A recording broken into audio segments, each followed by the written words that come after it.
대야 긍시 준비받아 원주기 아니 줄어서다 다시 니가 lem만은 깨wan 주고 뭐 이거 뒤지 땡내도 좋은 줄을 송셔야 돼. 좀 매발이 좋은 말이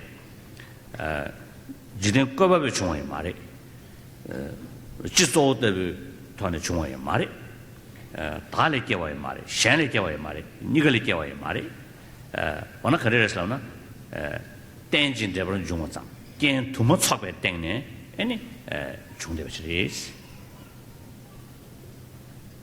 Now, in terms of understanding this process of causation, in Buddhism, there is an understanding of the various possibilities, such as that one could argue that our experiences of pain and suffering and happiness come about for no reason or for no cause. That's one possibility that is being rejected in the Buddhist teachings. Then there is also the possibility, the conceptual possibility of conceiving our experiences of suffering and happiness as, in some sense, created by some transcendent being. That possibility is also rejected in Buddhism. Then there is also other possibilities of sort of postulating some kind of primal substance that could be the root of the basis of all origination of things and events, which is also rejected in Buddhism. So having rejected all these metaphysical possibilities, Buddhism, in the Buddhist teachings, what is presented at the end is an understanding of the causal process in terms of interdependent origination, that how that things and events or our experience of suffering and happiness do not come about from some by itself or by some other independently existing cause, nor are they products of some combination of the both and so on. So all of these various metaphysical possibilities are rejected, and eventually the Buddhist standpoint that one arrives at is the understanding that all things and events, including our experience of suffering and happiness, come about as a result of a process of interdependent origination, of coming together of multiple causes and conditions. 다 민주배 제부 동에디 아니 교군중 단에 충분했어. 자다 교군중 사이도 전에 레지 군중도 용모배 군중. 아니 다 레지 군중이야 지금 심중 삼바스전 다 생기 때문에 샤인고요. 시배 때문에 샤인고요. 그냥 레 속심배 요요래. 다 간다 레나로레 시배런신 가도다 여체. 엔데네 다 녀몽슬르잖아요. 간다 시배 더로이 직시 차대기요래. 지도자네 민두베 동에기 다 교로야야 짜짜이도자네 간다이니 셈모투어 데르투데지 대신도 고베다 바세하게 대인이 초대회께서 말해 동해 제외 대화대 동해 제외 내거를 땐도 대화래 배나도 동해슬도 초 동해께 지고 말해 동해를 신체인 거네 동해 왔으나 다 동해 루시로 동해와 지겐 거네 근데 동해와 지겐 근데 그거네다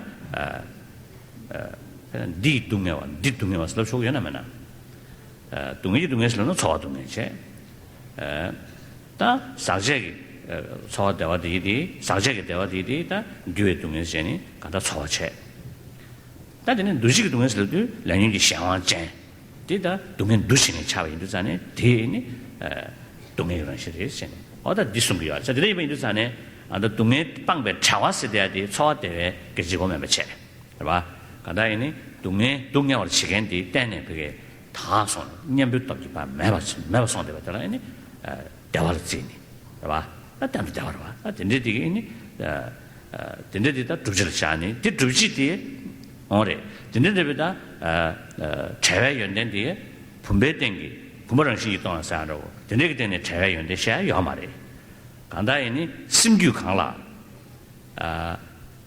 아니 동행 중lun기 아니 규진시 여대버디리 다 규진서베 규지 여대버디 냠부터기 다 버치네 근데 다음에 연대된 대행이 아니 심기 연대지고 아니 고배 연대서도 와 되네다 주식이 계셔인도산에 남지 담바스 디 고배담바 타로 고배담바래 세야디 유lun지게 좀 말해 내신의 시도 줘야게 좀 말해 타로세 심기연대 차용 위에 인도산에 심 코란게 땡게 좀 다시 지게네 아니 고정 주지 샤마도 치료기 전에 샤면도가 상 조조 있는 담방공수도 도된 남지 담바세 샤용 인도 뒤에 있는 심기 다 간다 내주지 차되게 말해 그래서 땅에 대한 시바조임 제디다.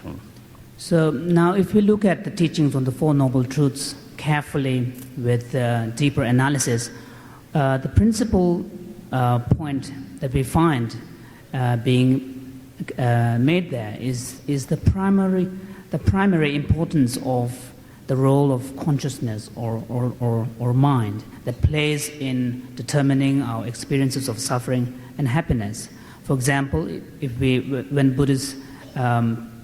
Buddhism talks about the nature of suffering, of course, there are different levels of suffering, such as sufferings which are very obvious to all of us, experiences, painful experiences which we all can recognize as sufferings.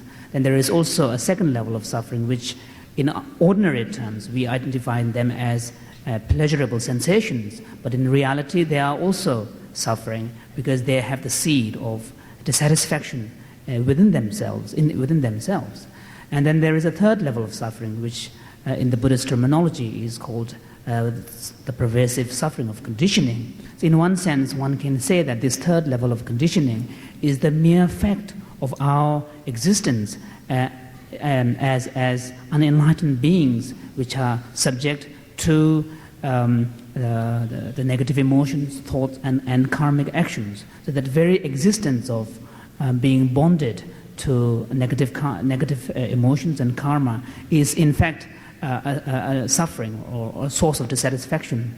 So if you look at the nature of suffering, we find that all of them are ultimately grounded in some state of the mind. So in fact, it is the undisciplined state of mind which is an experience of suffering. Similarly, if we look at the origin of suffering, in the Buddhist text, although one speaks about karma and action and the delusions that motivate, that propel these negative actions, are the two principal elements which constitute the origin of sufferings. Again, there, when we talk about karma, we are talking about an action committed by an agent. There is a motive behind it. So the karma can also be understood ultimately in terms of a state of mind or undisciplined state of mind. And similarly, when we talk about delusions that propel one into acting in negative ways, these are states of mind, undisciplined states of mind. So again here, when Buddhism talks about the truth of the origin of suffering, again we are talking about a state of mind that is undisciplined and untamed, which gives rise to a state of unenlightenment and also a state of suffering. So both the origin of the suffering, the cause of suffering, and the suffering itself, again, can be understood ultimately only in terms of a state of mind. Similarly, if we look at the reversal case, the contrast, when we talk about the cessation of suffering can only be spoken in relation to a consciousness, in relation to a living being, in relation to an agent with consciousness. We cannot talk about the cessation of suffering with relation to inanimate objects like a pot or a table and so on. So the cessation, which in Buddhist teachings is described as the highest state of happiness, should not be understood in terms of pleasurable sensation. We are not talking about happiness at the level of feeling or sensation. Rather, we are talking about a highest level of happiness, which is constituted by total freedom from suffering and delusion. And that, again, is a quality of a mind. That is, again, a state of mind. So again, there, we have to understand the nature of mind.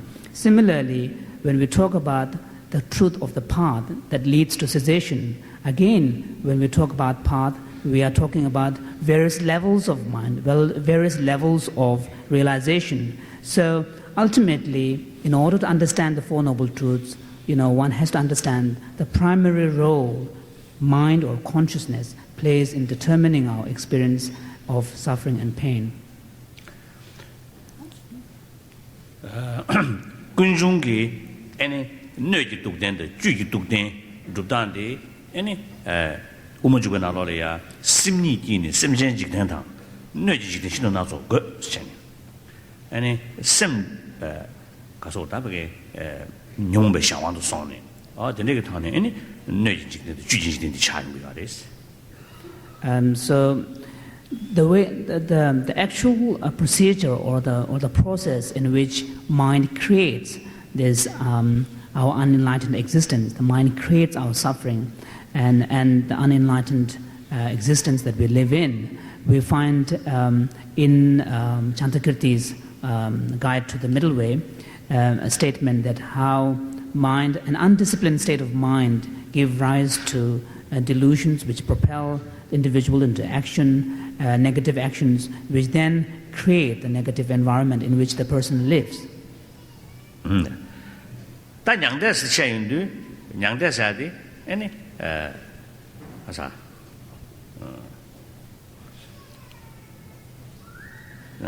oh, Coatan, Ludusunglia, Coatan, young ende, Nibundini Yemans.